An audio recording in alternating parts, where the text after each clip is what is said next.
South India shopping mall kilo sale అభిమానుల కోరికపై శ్రావణంలో కూడా ఆషాఢం ధరలకి.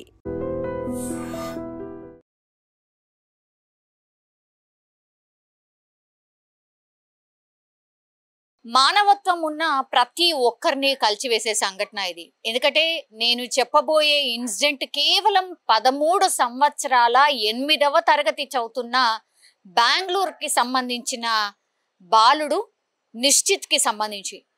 Actually నిన్న రోజువారీ స్కూల్ అయిపోయాక ఆయన ట్యూషన్ వెళ్తూ ఉంటాడు. సో ట్యూషన్కి అట్లనే ఆ బాలుడు వెళ్ళిండు. స్కూల్కి వెళ్ళి వచ్చిన తర్వాత వెళ్ళిన తర్వాత స్కూల్కి వెళ్ళి 4 గంటలకు వచ్చి 5 గంటలకు ట్యూషన్ వెళ్ళిండు. 7:30 వరకు మళ్ళీ తిరిగి వచ్చేయాల్సి ఉంటుంది. కానీ 7:30 అయిపోయింది, ఇంకా కూడా ఇంటికి రాలేదు ఆ బాలుడు. దీంతో తల్లిదండ్రులు ఎందుకు ఇంకా రాలేదు, 7:30 అయిపోయింది, 8 అవుతోంది, ఇంకా కూడా ఎటు పోయిండు ఏంటి అని వాళ్ళ టీచర్స్కి ఫోన్ చేయగానే ట్యూషన్కి సంబంధించిన టీచర్ లేదండి మీ బాబు అప్పుడే వెళ్ళిపోయాడు, లేడు, ట్యూషన్లో లేడు అన్నటువంటి మాట చెప్పిండ్రు. అదేంటి అసలు ఇంటికి రాలేదు, అలా అని ట్యూషన్లో కూడా లేదు, మరి ఎవరన్నా ఫ్రెండ్ ఇంటికి ఎక్కడికన్నా పోయాడా, పక్కన షాప్కి ఎక్కడికన్నా పోయాడా అనేటువంటిది డౌట్ వచ్చి ఏం చేశారంటే ఫస్ట్ ఆ ట్యూషన్లో చదివేటటువంటి పిల్లలు ఆయన క్లాస్మేట్కి సంబంధించిన పిల్లలకి కాల్ చేశారు. అప్పుడు మా బాబు అయితే ఇంటికి వచ్చేసారు, మరి మీ బాబు అయితే మా దగ్గర లేడు అని వాళ్ళ ఫ్రెండ్స్ కూడా అట్లానే ఆన్సర్స్ ఇచ్చిండ్రు. దీంతో కంగారు ఇంకా పెరిగిపోయింది. తల్లిదండ్రులకు ఏం అర్థం కాలేదు. అరే ట్యూషన్కి వెళ్ళినటువంటి బాబు ఎక్కడ పోతాడు మరి ఏంటి అనేది ఆ చుట్టుపక్కల ఉన్న షాప్స్ వాళ్ళ ఇంటి దగ్గర నుంచి వాళ్ళ ట్యూషన్ వరకు కూడా మొత్తం వెతకడం స్టార్ట్ చేసిండ్రు. అట్లాగే స్కూల్లో ఉన్నటువంటి వాళ్ళ ఫ్రెండ్స్ కి కూడా కాల్ చేసిండ్రు. ట్యూషన్ మేట్సే కాదు, స్కూల్ మేట్స్ కి సంబంధించి క్లాస్మేట్స్ కి కూడా కాల్ చేశారు. ఎవరింటికి పోలేదు. దీంతో రిలేటివ్స్ కి కాల్ చేశారు, వాళ్ళ ఇంటికి వెళ్ళారేమో అని. వాళ్ళకు తెలిసినటువంటి వాళ్ళు, రిలేటివ్స్ అనుకోండి, చుట్టుపక్కల వాళ్ళు అనుకోండి, ఫ్రెండ్స్ అనుకోండి, వీళ్ళందరికీ కూడా కాల్ చేసి మా బాబు ఏమైనా మీ ఇంటికి వచ్చాడా అని అడగడం స్టార్ట్ చేశారు. అట్లా ఒక 2 గంటలు అయిపోయింది. ఇంకా వాళ్ళకి అసలు ఇంకా ఏం అర్థం కాలేదు. రోజు లాగానే ఆయన ట్యూషన్ వెళ్ళిండు, బట్ ఈ రోజు ఎందుకు రాలేదు అనేటువంటిది టెన్షన్ స్టార్ట్ అయిపోయింది. దీంతో అందరికీ కాల్ చేసినప్పటికీ కూడా ఎవరు కూడా మా ఇంటికి రాలేదు అని చెప్పడంతో దీంతో వాళ్ళకు టెన్షన్ ఏ రేంజ్ లో ఉంటుందో మనకు తెలుసు. బికాస్ ఒక అబ్బాయి, 13 ఏళ్ళ అబ్బాయి, ఆయన తప్పిపోయాడు, దొరకట్లేదు, ఎటు వెళ్ళాడో తెలియట్లేదు అంటే టెన్షన్ ఎలా ఉంటుందో మనం అర్థం చేసుకోవచ్చు. సేమ్ అదే టెన్షన్తో ఇంకా లాభం లేదనుకున్నారు. వెంటనే పోలీసులకు కంప్లైంట్ చేశారు. పోలీసులకు కంప్లైంట్ చేయగానే మిస్సింగ్ కేసు కింద పోలీసులు దీన్ని ఫైల్ చేసి అక్కడ అంటే ఇంటి నుంచి బాబు ఎప్పుడు వెళ్ళాడు అండ్ సీసీ కెమెరాస్ కి సంబంధించి పూర్తిగా అక్కడ చుట్టుపక్కల ఉన్న సీసీ కెమెరాస్ అన్నిటినీ కూడా కలెక్ట్ చేసుకున్నారు.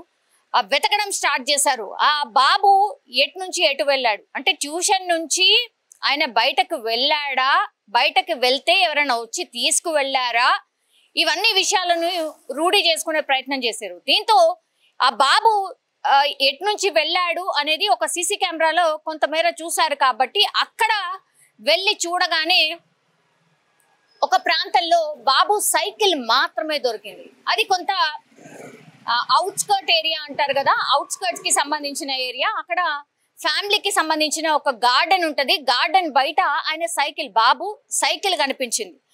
దీంతో ఇంకా కంగారు ఎక్కువైపోయింది. అంటే సైకిల్ కనిపించింది కానీ బాబు ఎక్కడ కనిపించట్లేదు, ఆ సైకిల్ పక్కన్నో దెబ్బ దాకో ఇంకేమన్నా అయిందా అని అట్లా ఆలోచించడం స్టార్ట్ చేశారు. సైకిల్ దొరికింది కానీ అక్కడ చుట్టుపక్కల బాబు ఎక్కడ కనిపించలేదు. దీంతో ఇంకా కంగారు ఎక్కువైపోయింది తల్లిదండ్రులకు. అట్లాగే పోలీసులు కూడా ఇంకా సీరియస్ గా సర్చ్ చేయడం స్టార్ట్ చేశారు. ఆ గార్డెన్ దగ్గర కనిపించింది కాబట్టి ఆ గార్డెన్ దగ్గర ఏమన్నా ఉన్నారా, గార్డెన్ లోపల ఆడుకోవడానికి వెళ్ళాడా, అవన్నీ కూడా వెతికారు. అక్కడ కూడా ఎక్కడా లేదు. దీంతో పూర్తి స్థాయిలో వెతకడం స్టార్ట్ చేశారు. వీళ్ళున్నటువంటి ప్రాంతం నుంచి చాలా దూరంగా పోలీసులు వెతకడం స్టార్ట్ చేసిన తర్వాత ఆ సైకిల్ దొరికిన స్పాట్ దగ్గర మాత్రం ఆ సైకిల్ కనిపించిన ఒక అర్ధగంటలోనే ఒక అన్నోన్ కాల్ వచ్చింది. ఈ పేరెంట్స్కి, నిశ్చిత్ వాళ్ళ పేరెంట్స్కి అన్నోన్ కాల్ వచ్చింది. ఇట్లా మేము మీ బాబుని కిడ్నాప్ చేశాం, మీరు 5 లక్షలు ఇస్తే కానీ మీ బాబును వదిలిపెట్టము అని. దీంతో వెంటనే ఈ కాల్ వచ్చినట్టుగా పోలీసులకు ఇన్ఫర్మేషన్ ఇవ్వడం, ఆ కాల్ ఎవరు చేశారు ఏంటి అనేది కూడా ట్రేస్ చేయడం స్టార్ట్ చేశారు. ఎక్కడి నుంచి వచ్చింది, ఏ ఏరియా పాయింట్ అవుట్ అయింది, ఏ లొకేషన్ చూపిస్తుంది అని పూర్తిగా వెతకడం స్టార్ట్ చేశారు. దీంతో ఈ బాబు ఉన్నటువంటి ప్లేస్ నుంచి చాలా దూరంగా అవుట్స్కర్ట్స్ లో బాబుకి సంబంధించిన అంటే ఎక్కడి నుంచి అయితే కాల్ వచ్చిందో అక్కడ వెళ్ళి చూసేసరికి పాపం పూర్తిగా నిశ్చిత్ కాలిపోయిన స్థితిలో ఆ బాబు మృతదేహాన్ని కనుగొనడం జరిగింది. పాపం ఎంత దారుణం అంటే 13 ఏళ్ల బాబు. అసలు పిల్లలు ఏం హాని చేస్తారు? ఎంత కోపం ఉన్నా, మీకేమన్నా కోపం ఉంటే వాళ్ళ పేరెంట్స్ తోనో లేకపోతే ఇంకేదైనా పాత ఇష్యూలో ఇంకేదన్నా జరుగుంటే వాళ్ళ మీద కోపం ఉంటే ఆ కోపాన్ని డబ్బులో లేకపోతే ఇంకో దాంతోనే తీర్చుకోండి, నో ప్రాబ్లం. కానీ ఎంత అన్యాయంగా ఈ బాబుని చంపడం అంటే పేరెంట్స్ ని పూర్తిగా లైఫ్ లాంగ్ ఎంత భయంకరమైన స్థితిలోకి నెట్టినట్టు ఒక్కసారి కూడా వీళ్ళు ఊహించలేదా? ఒకటి మొత్తం కాలిపోయిన స్థితిలో కనుగొన్నారు కాబట్టి ఏదో చంపారు అని అంటే నార్మల్ గా చంపి ఏదో డబ్బులు అడిగాం కాబట్టి పోలీసులకు ఇన్ఫర్మేషన్ తెలిసింది కాబట్టి చంపారు అనుకుంటే అలా లేదు. అత్యంత క్రూరంగా దారుణంగా కాల్చి చంపారు అంటే ఓన్లీ వీళ్ళు డబ్బుల కోసం కాదు, ఇంకేదో రీజన్ తోని ఈ బాబును చంపినట్టుగా పోలీసులు అయితే అనుమానిస్తున్నారు.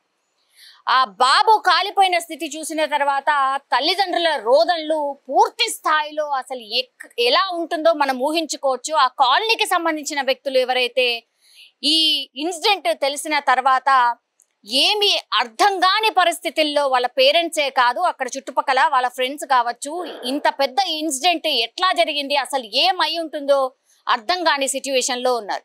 ఇప్పుడు పాత కక్షలు ఏమైనా ఉన్నాయా? అసలు ఎవరు ఈ నిందితులు? ఇంత క్రూరంగా 13 ఏళ్ల బాబును చంపాల్సిన అవసరం ఏముంది? గతంలో వీళ్ళ పేరెంట్స్ ఎవరితోనైనా గొడవలు ఉన్నాయా? ఎవరితోనైనా పంచాయతీలు ఉన్నాయా? ఇవన్నిటి గురించి కూడా ఇప్పుడు ఆరా తీస్తున్నారు. కానీ దానికంటే ముందు ఇదంతా చేయడానికంటే ముందు చాలా లేట్ అయిపోయింది. అంటే వాళ్ళు మోటివ్ పెట్టుకొనే ఇది కిడ్నాప్ గా డ్రామా క్రియేట్ చేసి బాబుని చంపడానికే ఇదంతా ప్లాన్ చేసి ఉంటారు అని పోలీసులు అయితే ప్రస్తుతానికి అంటే ఒక ప్రాథమిక నిర్ధారణకు వచ్చారు. ఎందుకంటే చంపాల్సిన అవసరం అయితే లేదు. ఒకవేళ డబ్బులే కావాలంటే 5 లక్షలు వాళ్ళు ఇవ్వడానికి కూడా సిద్ధమై, పెద్ద అమౌంట్ కూడా కాదు, 50 లక్షలు, ₹1,00,00,000 అని అంటే సరే టైం పడుతుంది అనుకోవచ్చు. వాళ్ళు డిమాండ్ చేసింది కేవలం 5 లక్షలు మాత్రమే. వీళ్ళు ఇవ్వడానికి కూడా సిద్ధపడిన పరిస్థితుల్లో చంపాల్సిన అవసరం ఏంటి? సో దీనిపైనే పోలీసులు ఈ కేసు నమోదు చేసుకొని పూర్తి స్థాయిలో దర్యాప్తు అయితే చేస్తున్నారు. కానీ తల్లిదండ్రులకు మాత్రం శోకాన్ని మిగిల్చిండ్రు అనుకోవచ్చు. ఒక్కసారిగా ఈ సంఘటన జరగడంతో బెంగళూరు మొత్తంగానే కాదు ఈ వార్త పూర్తిగా వైరల్ గా మారిపోయినటువంటి పరిస్థితి. పూర్తిగా మానవత్వం చచ్చిపోయిందా, అసలు మానవత్వమే లేకుండా పోతోంది. ఈ మధ్య కాలంలో చాలా ఇన్సిడెంట్స్ ఇట్లాంటివే జరుగుతున్నాయి. చాలా కర్కశంగా మనుషుల్ని చంపేస్తున్నారు, ఏమి కూడా ఆలోచించకుండా చంపేస్తున్నారు అనేది కూడా మరోసారి అందరూ మాట్లాడుకుంటున్నటువంటి సిచ్యువేషన్ అయితే కనిపిస్తోంది. నిజంగా ప్రస్తుతం ఉన్నటువంటి సమాజం దేనికి ప్రయారిటీ ఇస్తుంది? ఆర్థిక సంబంధాల చుట్టూ మాత్రమే తిరుగుతోంది. మళ్ళీ ఎన్నికలంగానే చాలా విరక్తి కలుగుతాను. మంచి అనిపిస్తుంది కదా, లేడీస్ కూడా ఛాలెంజింగ్ జాబ్స్ చేసినప్పుడు చాలా బాగుంటది. ఫుడ్ డెలివరీ ఇవ్వటానికి వెళ్ళినటువంటి డెలివరీ బాయ్ అనిల్ పై కళ్ళ ముందు